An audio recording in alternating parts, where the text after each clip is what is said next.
কিছুদিন পর থেকে ভাবি আমাকে ছোটখাটো কাজ করতে বলতেন, যেমন তার শাড়ি ঠিক করা, ব্লাউজের স্ট্রিং বাঁধা, নেকলেস পরিয়ে দেওয়া। একদিন তিনি বললেন, আমার নাইটির হুকগুলো ঠিক করে দাও। আমি সাহায্য করতে গেলাম, কিন্তু লক্ষ্য করলাম তিনি আমার প্রতি অদ্ভুত দৃষ্টিতে তাকাচ্ছেন। এতে আমি অস্বস্তি বোধ করতে লাগলাম। আমার নাম তরুণ, বয়স ২-৫। আমার বড় ভাই ছিলেন বরাবরই রাগী, ছোটখাটো বিষয়েও তিনি রেগে যেতেন এবং বাবা মায়ের সম্মান করতেন না। ছোট থাকতেই আমি বুঝে গিয়েছিলাম কিভাবে বাবা মায়ের স্নেহ ও ভালোবাসা পেতে হয়। আমি ভাইয়ের মতো ছিলাম না, আমার আচরণ ছিল শান্ত ও নম্র। আমি সবার সাথে কথা বলতাম, যেখানে আমার ভাইয়ের আচরণ ছিল বিরক্তিকর। একদিন সে নিজের বিয়ের জন্য বাড়িতে হট্টগোল শুরু করে। বাবা মা তার বিয়েতে রাজি ছিলেন না, কারণ তিনি তাদের সম্মান করতেন না। মা ভয় পেয়েছিলেন যে ভাই হয়তো তার স্ত্রীকেও সম্মান করবে না, কিন্তু ভাইও মেয়েটিকে ভালোবাসতেন। সেই মেয়ে তার অফিসে কাজ করত। অবশেষে তারা বিয়ে করলেন এবং ভাই তার নতুন স্ত্রীকে নিয়ে আমাদের বাড়িতে আসেন। ধীরে ধীরে ভাইয়ের আচরণে পরিবর্তন আসতে শুরু করল। তিনি সবার সাথে ভালো থাকতে শুরু করেন। আমার স্কুলের পড়াশোনা প্রায় শেষের পথে। বড় ভাই চলে যাওয়ার প্রস্তুতি নিলেন এবং মা বাবা আমাদের মধ্যে কেউই তাকে বাধা দিল না। আমরা চেষ্টা করেছিলাম বোঝাতে, কিন্তু তারা কেউই ঝগড়ার আসল কারণ বুঝতে রাজি ছিল না। আমার বোনকে সেই দিন বাড়ি ছাড়তে হয়েছিল। মা আমাকে কিছু জানায়নি। ভাই আর বোন নিজেদের পছন্দে বিয়ে করেছিল। তারা প্রথমে সুখে ছিল, কিন্তু ১ বছরের মধ্যেই তাদের মধ্যে ঝগড়া শুরু হয়। নিজেদের পছন্দে বিয়ে করেও তারা একে অপরকে ছেড়ে যেতে রাজি ছিল।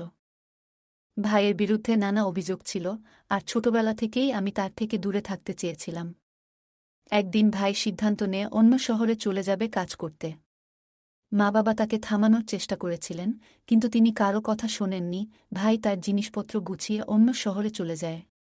মা বাবা তার জন্য চিন্তিত ছিলেন, কিন্তু ভাই ফোন করে জানায় যে তিনি সেখানে ভালো আছেন এবং বেতন থেকে কিছু পাঠাবেন। আমি তাদের বুঝিয়েছিলাম যে ভাই বোকা নন, তিনি বুদ্ধিমান এবং বিয়ের সিদ্ধান্ত তারই ছিল। মা বাবাকে আর চিন্তা করতে হয়নি। এভাবেই অনেক সময় চলে গেল। আমি আমার পড়াশোনা শেষ করে এখন একটি ভালো চাকরি খুঁজছিলাম। একদিন বাবার কাছে ভাইয়ের ফোন আসে এবং তিনি আমাদের সবার খোঁজ খবর নেন। তখনই তিনি জানতে পারলেন যে আমি একটি ভালো চাকরি খুঁজছি। শুনে আমরা সবাই অবাক হয়ে গেলাম। আমি একজন ব্যবসায়ী এবং ভালো অভিজ্ঞতা পেতে একটি ভালো কোম্পানিতে কাজ করতে চাই। একদিন বাবা অনুরোধ করলেন, ভাই আমাকে তার জায়গায় কাজ করতে পাঠানোর কথা বললেন, কারণ তিনি কিছুদিনের জন্য দূরে থাকবেন এবং তার কোম্পানি ব্যবসার কাজে কানাডায় যাবে। ভাই জানালেন, তিনি বিয়ে করেছেন এবং তার স্ত্রীকে শহরে একা রেখে যেতে পারবেন না। তিনি বললেন, দুঃখিত, আমি তোমাকে জানাইনি। কিন্তু আমার বিয়ে হয়েছে মাত্র ১ মাস। তার স্ত্রী খুবই সংস্কৃতিমনা ও সুন্দর। তারা দুজনেই এই শহরের বাসিন্দা এবং খুব খুশিতে একসাথে আছেন। আমার গল্পগুলো তোমরা শুনো, কিন্তু সাবস্ক্রাইব করো না।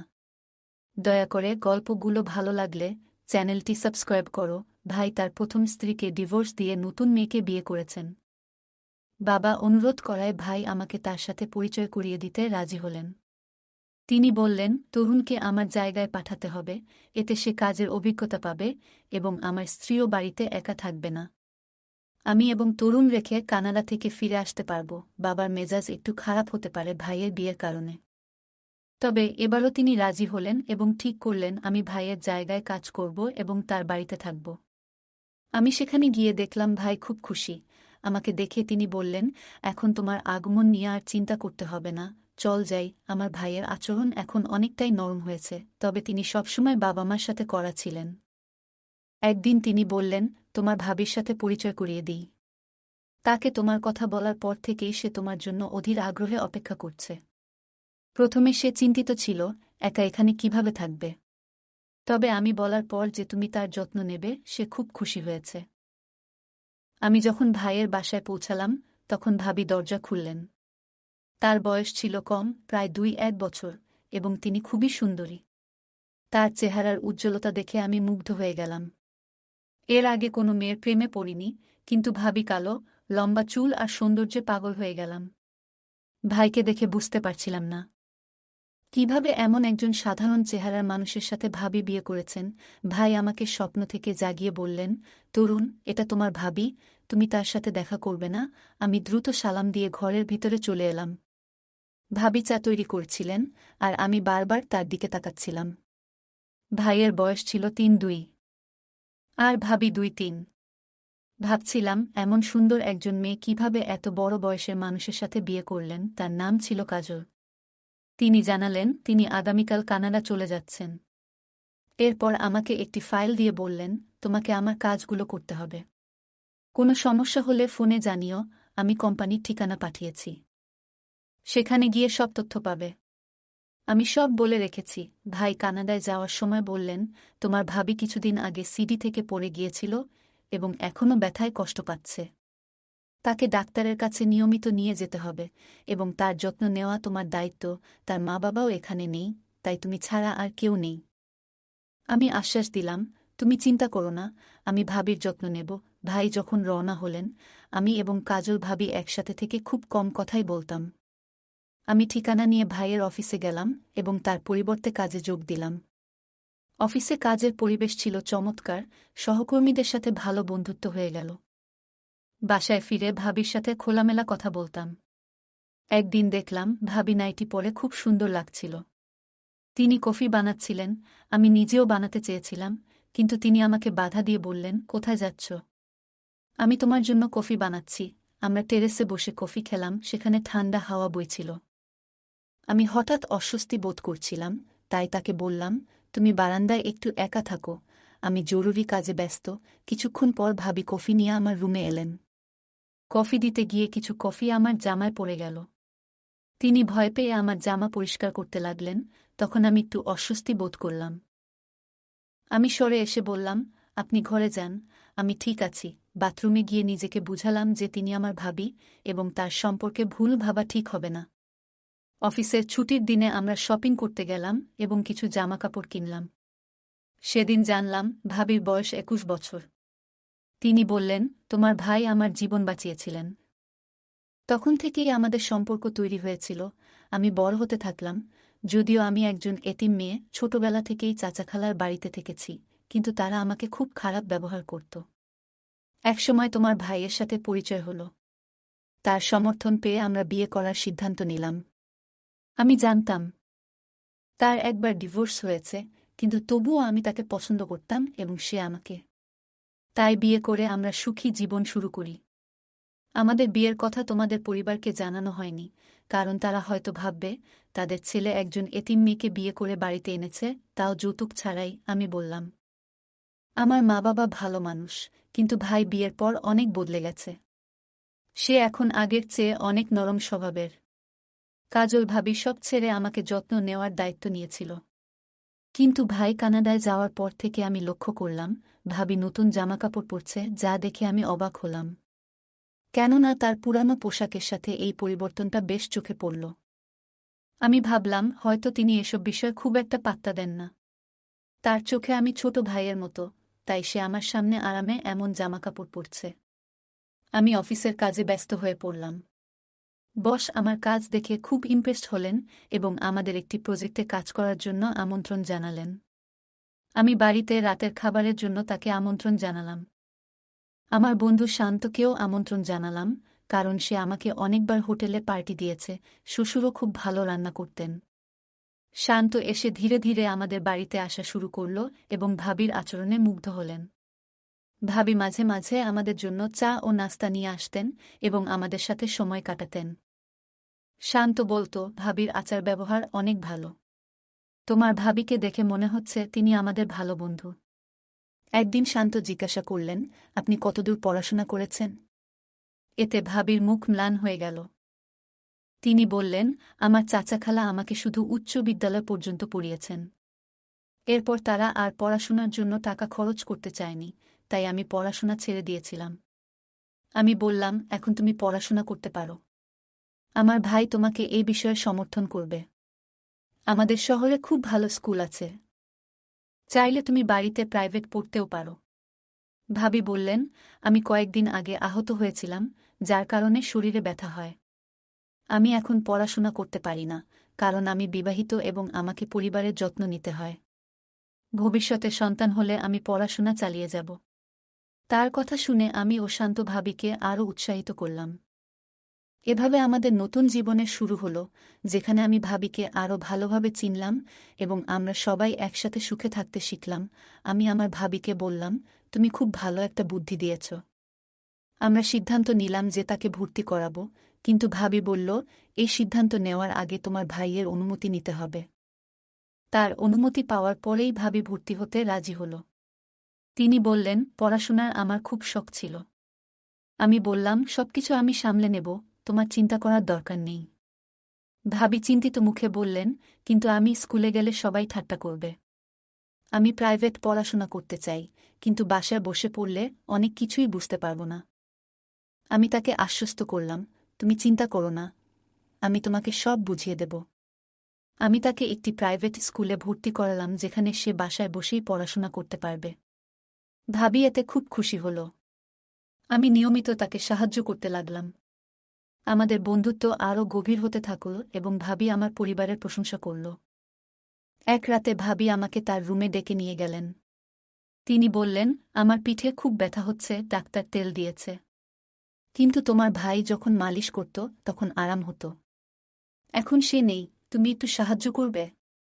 আমি তাকে তেল মালিশ করতে লাগলাম, কিন্তু লক্ষ্য করলাম তিনি অদ্ভুতভাবে আমার দিকে তাকাচ্ছেন। দ্রুত কাজ শেষ করে বললাম, আমার ঘুম আসছে, এবং রুমে চলে এলাম। কিছুদিন পর থেকে ভাবি আমাকে ছোটখাটো কাজ করতে বলতেন, যেমন তার শাড়ি ঠিক করা, ব্লাউজের স্ট্রিং বাঁধা, নেকলেস পরিয়ে দেওয়া। একদিন তিনি বললেন, আমার নাইটির হুকগুলো ঠিক করে দাও। আমি সাহায্য করতে গেলাম, কিন্তু লক্ষ্য করলাম তিনি আমার প্রতি অদ্ভুত দৃষ্টিতে তাকাচ্ছেন। এতে আমি অস্বস্তি বোধ করতে লাগলাম এবং ধীরে ধীরে তার থেকে দূরত্ব বজায় রাখতে শুরু করলাম। একদিন তিনি বললেন, তুমি আমাকে নাম ধরে ডাকো, আমি তোমার সমবয়সী। আমি বললাম, না, তুমি আমার ভাবি, আমি তোমাকে সম্মান করতে চাই। এরপর এক রাতে দরজায় টোকা পড়ল। ভাবি এসে বললেন, আজ রাতে তোমার রুমে ঘুমাবো, বাইরে বজ্রপাত হচ্ছে, আমি খুব ভয় পাচ্ছি। আমি বললাম, তুমি শুয়ে পড়ো, আমি জেগে থাকব। এভাবে আমাদের সম্পর্কের মধ্যে কিছুটা দূরত্ব আসতে লাগল, কিন্তু আমি তাকে সম্মানের সাথে সবসময় সাহায্য করে যেতাম। আমি আমার ভাবিকে বললাম, তুমি এত বড় হয়ে ভয় পেও না, আমি তোমার কাছেই আছি। তুমি যদি কোনো সমস্যা অনুভব করো, আমাকে জানাও। তিনি আমার কথায় কান্না দিয়ে আমার বিছানায় শুয়ে পড়লেন। আমি কিছুটা অস্বস্তি নিয়ে পাশে দাঁড়িয়ে রইলাম। তিনি বললেন, তুমি ওখানে কেন দাঁড়িয়ে আছো? এসে শুয়ে পড়ো। কথাগুলো শুনে আমি অদ্ভুত লাগল। আমি বললাম, আমি একটু অফিসের কাজ করব। তারপর ল্যাপটপ নিয়ে বসে পড়লাম এবং ভাবির ঘুমানোর জন্য অপেক্ষা করতে লাগলাম। যখন দেখলাম তিনি গভীর ঘুমে আচ্ছন্ন, তখন আমি ধীরে ধীরে উঠে সোফায় শুয়ে পড়লাম। সকালে তিনি জেগে উঠে জিজ্ঞেস করলেন, তুমি কেন সোফায় শুয়েছিলে? তুমি কি আমার জন্য বিরক্ত? আমি তাকে আশ্বস্ত করলাম, এমন কিছু না, চিন্তা করো না। এরপর থেকে ভাবির সাথে আমার কথা কমে গেল। আমি কাজে ব্যস্ত থাকতাম, আর সে মাঝে মাঝে অভিযোগ করত, তুমি আগের মতো আর আমার সাথে কথা বলো না, আমাকে কোথাও নিয়ে যাও না। আমি বললাম, অফিসের কাজে অনেক চাপ, তাই তোমার জন্য সময় বের করতে পারছি না। বলে দুঃখ প্রকাশ করে নিজের রুমে চলে গেলাম এবং দরজা বন্ধ করলাম। কিন্তু সেই রাতেই তিনি আবার আমাকে ডেকে বললেন, আমার কোমরটা একটু মালিশ করে দাও। আমি মালিশ করতে লাগলাম। হঠাৎ তিনি উঠে বসে বললেন, তুমি কি পছন্দ করো সেটাও তো বলো না। আমি বললাম, বই পড়তে আর ঘোড়ায় চড়তে পছন্দ করি। তিনি বললেন, আমিও ঘোড়ায় চড়তে ভালোবাসি। তার কথায় আমি অদ্ভুতভাবে অস্বস্তি বোধ করলাম। আমার শরীর ঘামে ভিজে গেল এবং আমরা দুজনই নীরবে বসে রইলাম। আমি দ্রুত নিজেকে সামলে নিয়ে বললাম, আপনি কি কিছু বলতে চান? তিনি কিছুটা বিভ্রান্ত হয়ে বললেন, তুমি আমাকে ভুল বুঝছ। আমি বললাম, আমি কিছুই ভুল বুঝিনি। বলেই তার রুম থেকে বেরিয়ে এলাম। কিছুদিন পর আমি অফিসে অসুস্থ বোধ করলাম। হঠাৎ শুনি, আমার ভাবি রুম থেকে আমার বন্ধু শান্তের হাসির আওয়াজ ভেসে আসছে। শান্ত বলেছিল সে আজ একটি বিয়েতে যাচ্ছে, কিন্তু সে আমার ভাবির সাথে এখানে কি করছে সেটা আমার কাছে স্পষ্ট ছিল না। আমার কিছু সন্দেহ ছিল, কিন্তু এখন শান্ত আমার সাথে মিথ্যে বলছে। আমি ভাবিনি সে এখানে আসবে। আমি চুপচাপ দাঁড়িয়ে তাদের কথা শুনলাম। তারা আমাকে নিয়ে মজা করছিল। ভাবি বলল, তোমার বন্ধু তরুণ একজন বোকা। আমি কতবার তাকে এটা দেখিয়েছি। তার মধ্যে কোনো পুরুষালী গুণ নেই, তাই সে সবসময় আমার কাছ থেকে লুকিয়ে থাকে। তুমি বরং ম্যানলি, শান্ত হেসে বলল, তরুণকে ছেড়ে দাও, সে ভীতু। আমি হতবাক হয়ে দেখলাম, যা আমার ভাইয়ের অধিকার ছিল তা অন্য কেউ ভোগ করছে। আমার রাগ চরমে উঠল। আমি ঠিক করলাম, ভাইকে সব বলবো।